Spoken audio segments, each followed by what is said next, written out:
এখন আর ওই কবরে কোনো আযাব নাই, কবরওয়ালা জান্নাতের বিছানায় ঘুমায়। পয়গম্বর ডাক দিয়ে বললেন, আল্লাহ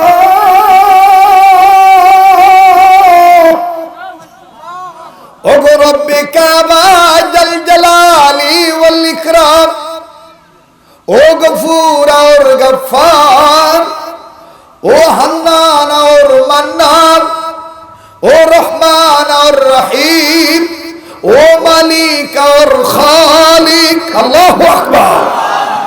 ও আল্লাহ, একটু আগে দিয়ে কবরে আযাব দেখলাম, ওই একই কবরে এখন দেখি আর কোনো আযাব নেই।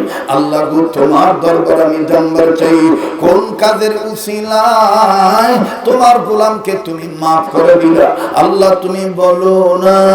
আল্লাহ পাক ডাক দিয়ে বললেন, ওরে পয়গম্বর, এই কবরওয়ালা এই দুনিয়ায় একটা এই কবরওয়ালা খুব গুনাহগার ছিল, বড়ই গুনাহগার হওয়ার কারণে গুনাহ করে কবরে আসে, যার কারণে আমি আল্লাহ তার আযাবে গ্রেফতার করেছি, আযাব দিয়ে পাকড়াও করেছি। এর পয়গম্বর, কিন্তু এই কবরওয়ালা দুনিয়াটা কাজ করে আছে, তার বিবির গর্ভে সন্তান রেখে আছে। সন্তানটা এতদিনে ভূমিষ্ঠ হওয়ার পর ইদানিং কথা বলা শিখছে। কথা বলা শিখার পর এই কবরওয়ালার বেটাকে এই বাচ্চাটার মা বাবারা সন্তানকে নিয়ে মাদ্রাসা মক্তবে ভর্তি করে দিল। মাদ্রাসা মক্তবে ভর্তি হওয়ার পর এই বাচ্চাটার বড় হুজুর আলেম মানুষ বাচ্চাটিকে ছাত্র বানাইয়া এই বাচ্চাটাকে সর্বপ্রথম একটা সবক পড়াইলো। আর এই প্রথম সবক পড়তে যাইয়া এই বাচ্চাটা আমি আল্লাহর দুইটা নাম ধরে ডাক দিল। যখনই আমি আল্লাহর দুইটা নাম ধরে ডাক দিল, আমি আল্লাহ খুশি হয়ে গেলাম। বাচ্চাটার উসিলা করে তার বাবাকে মাফ করে দিলাম। আরে বন্ধু, কেন এই সমস্ত দিনই ধর্মীয় প্রতিষ্ঠান, ছোট বড় প্রতিষ্ঠানকে কেন মহব্বত করবেন না? মাদ্রাসায়ে নূরে মদিনা, কেন আপনি মাদ্রাসার নূরে নূর নিয়ে নূরান্বিত হবেন না? বাদানরে দেখেন দিলটা নরম হয়নি, এক ফোঁটা চোখের পানি ফলাইতে পারেন কিনা? যাহা মাত্র আল্লাহ বললেন, পয়গম্বর এই বাচ্চাটা এই সবক পড়ার উসিলায় আমি তার বাপকে মাফ করে দিলাম। এবার পয়গম্বর ডাক দিয়ে বললেন, আল্লাহ এটা আবার কোন সবক, যেই সবকটা পড়ার দ্বারা তার বাপকে তুমি মাফ করিয়া দিলা?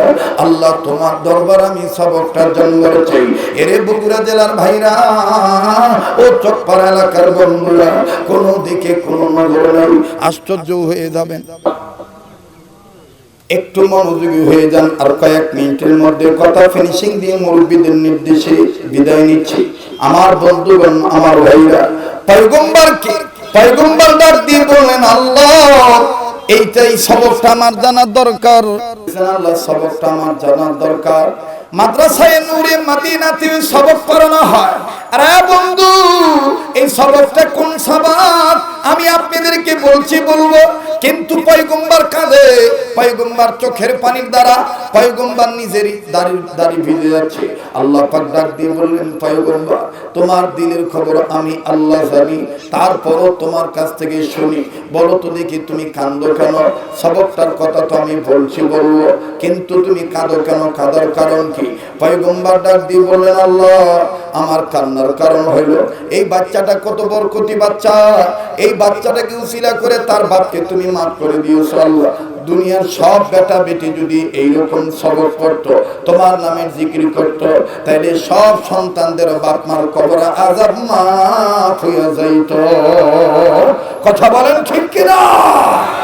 আল্লাহ পাক ডাক দিয়ে বললেন, পয়গম্বর এই বাচ্চাটা সর্বপ্রথম সবক পড়ছে বিসমিল্লাহির রহমানির রহিম। পড়েন না বাবা, বিসমিল্লাহির রহমানির রহিম। পয়গম্বর তুমি বলো যে বাচ্চাটা বলতে পারে আমি আল্লাহ রহমান, আমি আল্লাহ রহিম। এই মাসুম বাচ্চা এই কথাটা বলছে, আমি আল্লাহ রহমান, আমি আল্লাহ রহিম, আমি আল্লাহ রহমান রহিম আল্লাহ হইয়া কেমনে পারি এই বাচ্চার বাপের কবরে আযাব দিতে? এই উসিলা আমি তার বাপকে মাফ করে দিচ্ছি। তাহলে এখন বলেন এই মাদ্রাসায় নূরে মদিনা হোক আর জামিল মাদ্রাসা হোক আর আমাদের হাটহাজারী মাদ্রাসা হোক আর দারুল দেওবন্দ মাদ্রাসা হোক, যেখানেই মাদ্রাসা সেখানে বিসমিল্লাহির রহমানির রহিম পড়ানো হয় কি হয় না? তাহলে বাচ্চাদের বিসমিল্লাহির রহমানির রহিম পড়ানো হয়। এই বিসমিল্লাহির রহমানির রহিম এতটুকু সবকের দ্বারা যদি বাবার কবর আযাব মাফ হইতে পারে, তাহলে এই সমস্ত দ্বীনি প্রতিষ্ঠানের দরকার আছে না নাই? জোরে বলেন আছে না নাই? তাহলে বলেন তো উম্মতে মুহাম্মাদীদের জাহান্নাম থেকে বাঁচার পথ কয়টা?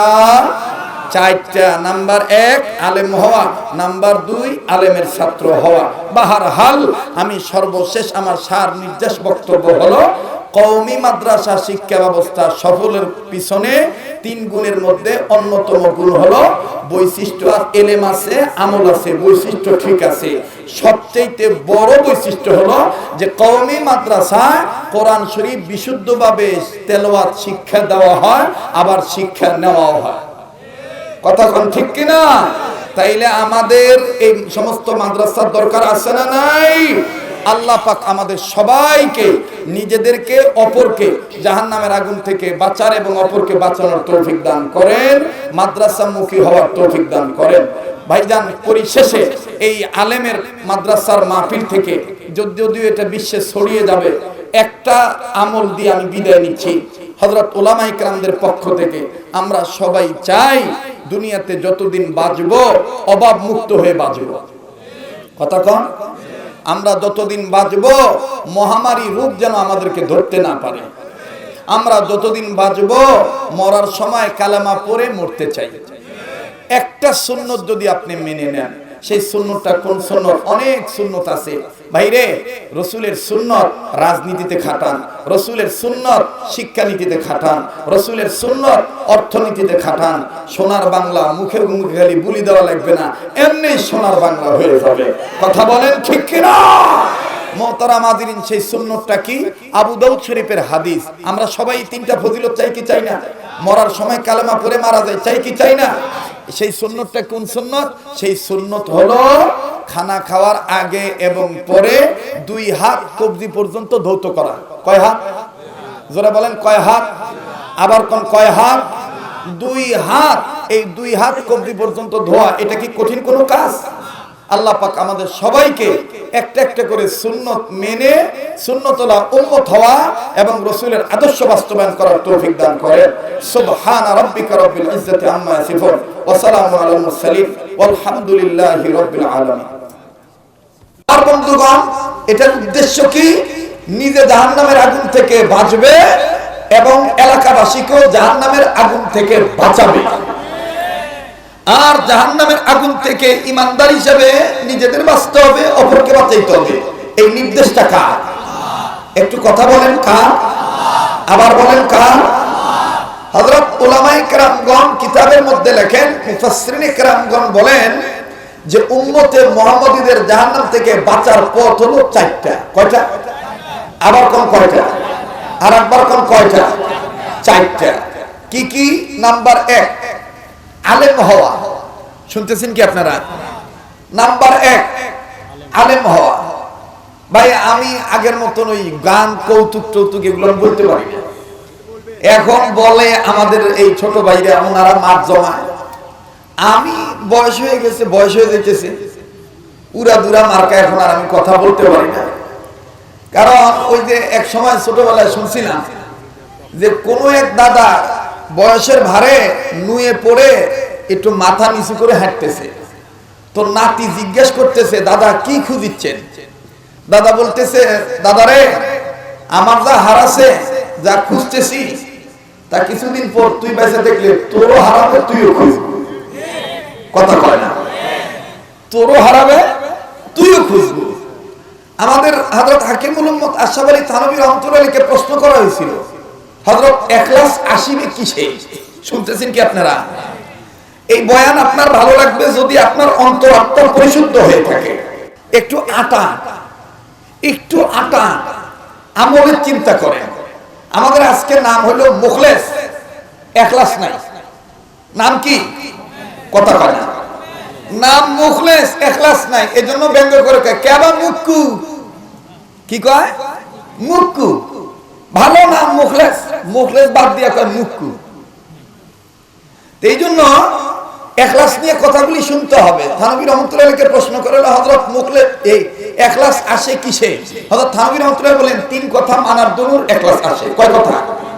তিনটা কথা যদি মেনে চলো, তিনটা কথা যদি মনে রাখো, তোমার ইখলাস আসবে। সেই তিন কথা কোন তিন কথা? নাম্বার 1, হায়াত আমার সীমিত। নাম্বার 2, রিজিক আমার নির্ধারিত। নাম্বার 3, মরণ আমার অবধারিত। এখন আপনারা বলেন, আমি ইসলামী আন্দোলনের কর্মী, আমি রাজনীতি করি, আমি পীরগিরি করি, আমি দাওয়াত ও তাবলীগের মেহনত করি, আমি চাকরি করি, আমি ব্যবসা বাণিজ্য করি, আমি যা কাজই করি না মুসলমান হিসাবে, যদি এই তিনটা কথা আমার স্মরণে থাকে, হায়াত আমার সীমিত, রিজিক আমার নির্ধারিত, মরণ আমার অবধারিত, কোশ্চিন কেন আমার অন্তরে দুনিয়ার কোন লোভ লালসা, কোন দুর্নীতি, সুনীতিবাদের দুর্নীতি অর্জন হবে না। কারণ হায়াত আমার সীমিত, হায়াত আমার সীমিত, রিজিক আমার নির্ধারিত, মরণ আমার অবধারিত। আল্লাহ আমাদের সবাইকে ইখলাস ওয়ালা হিসাবে কবুল করে। আবার বলেন আমিন। তো বলেন তো ভাইরা, উম্মতে মুহাম্মদীদের জাহান্নাম থেকে বাঁচার পথ কয়টা? আবার কোন কয়টা? আরেকবার কোন কয়টা? 4টা। কি কি? নাম্বার 1, আলেম হওয়া। নাম্বার 1, আলেম হওয়া। নাম্বার 2, আলেমের ছাত্র হওয়া। নাম্বার 2, আলেমের ছাত্র হওয়া। নাম্বার 3, আলেমের কথা শোনা। নাম্বার 4, আলেমকে মহব্বত করা। আবার বলেন, উম্মতে মুহাম্মদীদের জাহান্নাম থেকে বাঁচার পথ কয়টা? 4টা। নাম্বার 1, আলেম হওয়া। নাম্বার 2, আলেমের ছাত্র হওয়া। এখন আপনারা বলেন, জাহান্নামের আগুন থেকে ইমানদার বান্দা হিসাবে নিজের বাঁচতে হবে, অপরকে বাঁচাইতে হবে, নির্দেশ কার? আল্লাহর নামটা মুখ ভরে নেন না।